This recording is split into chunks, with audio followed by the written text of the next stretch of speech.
Hello everyone, welcome to my channel. আশা করি তোমরা সবাই খুব ভালো আছো। আর কালকে আমি রথের মেলাতে গেছিলাম, ওখান থেকে এই দেখো এই জবা গাছটা নিয়ে এসেছি। এটা হচ্ছে গোলাপি জবা। আমার ছাদ বাগানে সাদা জবাও রয়েছে, লাল জবাও রয়েছে, কিন্তু এই গোলাপি জবাটা নেই। তো এইটা দেখে এই গোলাপি জবাটা আমি নিয়ে চলে এসেছি। এইটাকে এখন আমি লাগাবো।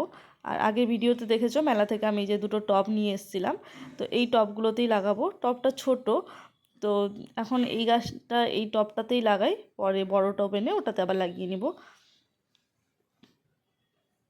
তো এগুলোতে এখন আমি এই যে ফুটো করে নিচ্ছি, ফুটো করা ছিল না এই টবগুলোতে।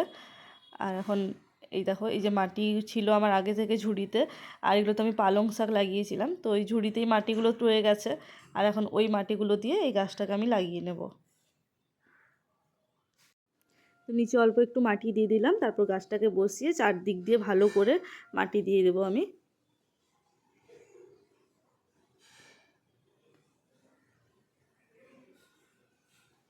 আর এই যে দেখতে পাচ্ছ মাটির ভাঁড়টা, এটাতে আমি ধনেপাতার গাছ লাগাবো। তো আমার কাছে আগে থেকে কিছু অল্প একটু ধনে বীজ ছিল, এটা আগে লাগিয়েছিলাম, একটু বেঁচে গেছে, তো এটা আজকে লাগিয়ে দেব এই ভাঁড়টাতে। তো এই দেখো আমি ফুটো করে নিয়েছি, আর এটাতে এখন ধনেপাতার গাছটা লাগিয়ে নেব। আর এই যে দেখো লাগিয়ে দিয়েছি জবা গাছটা, আর এই সাইডে ধনেপাতার গাছটাও লাগিয়ে দিয়েছি। তো তোমাদের কেমন লাগলো ভিডিওটা অবশ্যই কমেন্টে জানিও। যদি ভালো লেগে থাকে আমার চ্যানেলটিকে সাবস্ক্রাইব করে দিও। সবাই ভালো থেকো, দেখা হবে পরের একটা ভিডিওতে। টাটা।